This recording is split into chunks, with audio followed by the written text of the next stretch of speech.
మనకి సెక్యూరిటీ గురించి ఎవరైనా గబుక్మన్ వచ్చినా ఎవరైనా అటాక్ చేయాలనుకున్నా అటాక్ చేసే పరిస్థితులు ఉన్నా కూడా గన్మెన్ అన్న వాళ్ళు అలర్ట్ గా ఉండాలి. అంతేగాని గన్మెన్ అన్న వాళ్ళు అలర్ట్ గా కాకుండా ఏదో అటెండర్ చేతిలో పెట్టినట్టుగా తీసుకొచ్చి మొత్తం అంతా చేతిలో పెడితే రేపు పొద్దున్న అదే పెద్దిరెడ్డి మీద ఎవరైనా అటాక్ చేసే పరిస్థితి వస్తే వీళ్ళు ఎలాగ తిరిగి దాన్ని ఎలాగ రెస్క్యూ చేయగలరు? అది మినిమం కామన్ సెన్స్ అండి. దాని గురించి ఏదో కావాలని చేయాల్సిన నెసిటీ ఎవరికి లేదు. ప్రభుత్వ ఉద్యోగస్తులు ఎవరి ఉద్యోగం వాళ్ళు నీతిగా నిజాయితీగా యాజ్ పర్ రూల్స్ చేసుకోండి, దానికి ఆ ఫ్రీడమ్ ఉంది. అంతే తప్పించి ఎవరు తొత్తులుగా వ్యవహరించాల్సిన అవసరం లేదు, అలాగా మీ మీద తెచ్చుకోవాల్సిన అవసరం లేదు. లాస్ట్ గవర్నమెంట్ లో ఇలాగే చేసుకుని కొంతమంది ఎంత ఇబ్బంది పడ్డారో మనం కూడా చూసాం. అటువంటి ఇబ్బంది మా గవర్నమెంట్ లో ఉన్న ఆఫీసర్స్ రాకూడదని మేము కోరుకుంటున్నాం. మనకి సెక్యూరిటీ గురించి ఎవరైనా గబుక్మన్ వచ్చినా ఎవరైనా అటాక్ చేయాలనుకున్నా అటాక్ చేసే పరిస్థితులు ఉన్నా కూడా గన్మెన్ అన్న వాళ్ళు అలర్ట్ గా ఉండాలి. అంతేగాని గన్మెన్ అన్న వాళ్ళు అలర్ట్ గా కాకుండా ఏదో అటెండర్ చేతిలో పెట్టినట్టుగా తీసుకొచ్చి మొత్తం అంతా చేతిలో పెడితే రేపు పొద్దున్న అదే పెద్దిరెడ్డి మీద ఎవరైనా అటాక్ చేసే పరిస్థితి వస్తే వీళ్ళు ఎలాగ తిరిగి దాన్ని ఎలాగ రెస్క్యూ చేయగలరు? అది మినిమం కామన్ సెన్స్ అండి. దాని గురించి ఏదో కావాలని చేయాల్సిన నెసిటీ ఎవరికి లేదు. ప్రభుత్వ ఉద్యోగస్తులు ఎవరి ఉద్యోగం వాళ్ళు నీతిగా నిజాయితీగా యాజ్ పర్ రూల్స్ చేసుకోండి, దానికి ఆ ఫ్రీడమ్ ఉంది.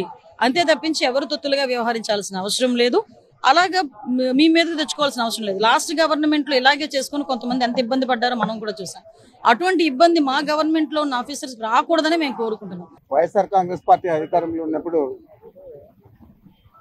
మా నాయకుడు ముఖ్యమంత్రిగా జగన్మోహన్ రెడ్డి గారు ఏ డిస్టిలరీకి కానీ పర్మిషన్ ఇచ్చిన దాఖలాలు లేవు. ఏ డిస్టిలరీ నుంచి కూడా మనం ఇల్లీగల్గానో లేకపోతే వేరే విధంగా తీసుకున్న దాఖలాలు కూడా లేవు. అన్నీ కూడా పర్మిషన్లు అన్నీ కూడా చంద్రబాబు నాయుడు ఇచ్చారు డిస్టిలరీస్కు. ఆ డిస్టిలరీస్ నుంచే గత మా ప్రభుత్వం కూడా పర్చేజ్ చేసింది తప్ప ఇవన్నీ కూడా ఈ ట్రాన్సాక్షన్ అంతా కూడా అఫీషియల్గా జరిగింది. అఫీషియల్గా జరిగింది కాబట్టి బెవరేజెస్ కార్పొరేషన్ ద్వారా దీన్ని తప్పట్టే పని లేదు. మీకు ఉదాహరణకు చెప్పాలంటే ఈరోజు జరిగే స్కామ్ భారతదేశంలోనే ఇంకా పెద్ద స్కామ్ ఈ లిక్కర్ స్కామ్. అక్కడ ఢిల్లీలో ఆ ప్రభుత్వం గవర్నమెంట్ షాపులను తీసి ప్రైవేట్ వ్యక్తులకు ఇచ్చింది. ఇక్కడ మన ప్రభుత్వం జగన్మోహన్ రెడ్డి గారి ప్రభుత్వం ప్రైవేట్ వ్యక్తుల నుంచి తీసి ప్రభుత్వం నడిపింది. ఈరోజు మళ్ళా ప్రైవేట్ వ్యక్తులకు అప్పచెప్పే విధంగా ప్రభుత్వం నుంచి తీసి ప్రైవేట్ వ్యక్తులకు చంద్రబాబు నాయుడు ఇవ్వడం జరిగింది. ఈరోజు అధిక ధరలే కాకుండా అధికంగా ఎక్కువ లిక్కర్ అమ్ముడు పోతాం. ఇంటింటిలోనూ కూడా బాటిల్ ద్వారా సప్లై చేసే పరిస్థితి ఉంది. బెల్ట్ షాపులు కాదు, ప్రతి ఇంటికి కూడా సప్లై చేసే పరిస్థితి ఉంది. మరి ఈరోజు అయినా కూడా ఆదాయం ఏమైనా పెరిగిందా గత జగన్మోహన్ రెడ్డి గారి ప్రభుత్వం కంటే? అంటే ఎక్కడ కూడా పెరగలేదు. మేము చేసిందల్లా కూడా ప్రైవేట్ వ్యక్తుల నుంచి తీసి ప్రభుత్వం నడిపింది. నీకేమో మీ ప్రభుత్వం దీపేటప్పటికి 2014 నుంచి 19 దాకా ఆ రోజు 2018-19లో కేవలం 17,000 కోట్లు మీ ఆదాయం ఉన్నది. మా ప్రభుత్వం దిగిపోయేటప్పటికి క్వాంటిటీ తగ్గింది, రేట్లు పెరిగాయి. మేము అధిక ధరలు పెట్టి తాగుడును నియంత్రణ చేయాలని చెప్పి ఆలోచనతో జగన్మోహన్ రెడ్డి గారు పనిచేశారు. ఆ విధంగా మా ప్రభుత్వం దిగిపోయేటప్పటికి 25,700 కోట్లు ఇందాక మా ఎక్స్ఎంపీ గారు చెప్పారు. 25,700 కోట్లు ఆదాయం తెచ్చాము. మరి ఇప్పుడు అమ్మిన క్వాంటిటీ కంటే దాదాపు 27% తక్కువ క్వాంటిటీ ఆ రోజు అమ్మడం జరిగింది. మరి ఇవన్నీ ఈరోజు యాప్ ప్రభుత్వం మీద కేసులు పెట్టారంటే ప్రైవేటు వ్యక్తులకు అప్పచెప్పింది గవర్నమెంట్ నుంచి తీసి, మీరు అదే విధంగా ప్రైవేట్ వ్యక్తులకు గవర్నమెంట్ నుంచి తీసి ఈరోజు ఇచ్చారు. ఈరోజు అనేక అవకతవకలు జరుగుతూ ఉన్నాయి. తప్పకుండా ఇప్పుడు జరిగేది ఈ లిక్కర్ స్కామ్. ఈ స్కామ్ మీద తప్పకుండా జగన్మోహన్ రెడ్డి గారు వచ్చిన తర్వాత, ముఖ్యమంత్రిగా మా ప్రభుత్వం వచ్చిన తర్వాత దీని మీద కూలంకషంగా మేము కూడా సిట్ అయ్యాము. నేరుగా దర్యాప్తు జరిపించి యాక్షన్ తీసుకునే పరిస్థితి కూడా ఉంటుంది. ఎవరిని కూడా వదిలిపెట్టే పరిస్థితి లేదని చెప్పి తెలియజేస్తా ఉన్నాను. వైఎస్ఆర్ కాంగ్రెస్ పార్టీ అధికారంలో ఉన్నప్పుడు మా నాయకుడు ముఖ్యమంత్రిగా జగన్మోహన్ రెడ్డి గారు ఏ డిస్టిలరీకి కానీ పర్మిషన్ ఇచ్చిన దాఖలాలు లేవు.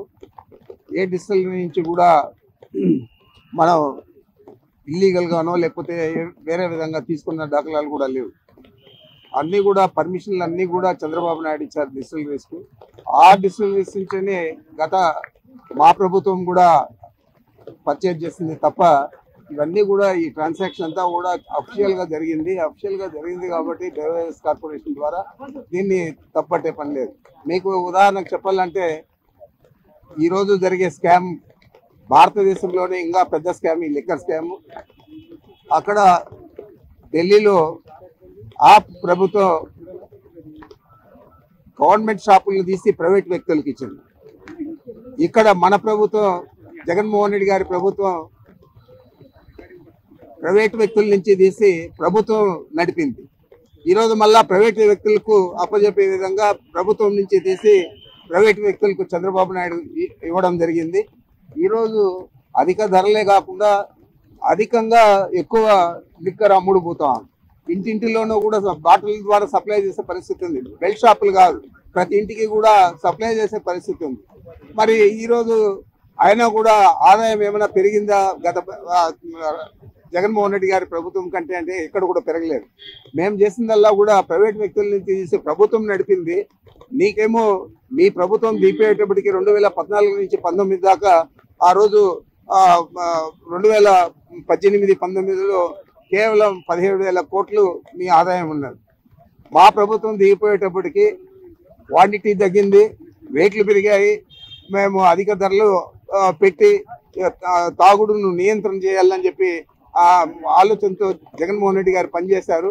ఆ విధంగా మా ప్రభుత్వం దిగిపోయేటప్పటికి 25,700 కోట్లు ఇందాక మా ఎక్స్ఎంపీ గారు చెప్పారు. 25,700 కోట్ల ఆదాయం తెచ్చాము. మరి ఇప్పుడు అమ్మిన క్వాంటిటీ కంటే దాదాపు 27% తక్కువ క్వాంటిటీ ఆ రోజు అమ్మడం జరిగింది. మరి ఇవన్నీ ఈరోజు యాప్ ప్రభుత్వం మీద కేసులు పెట్టారంటే ప్రైవేటు వ్యక్తులకు అప్పచెప్పింది గవర్నమెంట్ నుంచి తీసి, మీరు అదే విధంగా ప్రైవేట్ వ్యక్తులకు గవర్నమెంట్ నుంచి తీసి ఈరోజు ఇచ్చారు. ఈరోజు అనేక అవకతవకలు జరుగుతూ ఉన్నాయి. తప్పకుండా ఇప్పుడు జరిగేది ఈ లిక్కర్ స్కామ్. ఈ స్కామ్ మీద తప్పకుండా జగన్మోహన్ రెడ్డి గారు వచ్చిన తర్వాత, ముఖ్యమంత్రిగా మా ప్రభుత్వం వచ్చిన తర్వాత దీని మీద కూలంకషంగా మేము కూడా సిట్ అయ్యాము. నేరుగా దర్యాప్తు జరిపించి యాక్షన్ తీసుకునే పరిస్థితి కూడా ఉంటుంది. ఎవరిని కూడా వదిలిపెట్టే పరిస్థితి లేదని చెప్పి తెలియజేస్తా ఉన్నాను.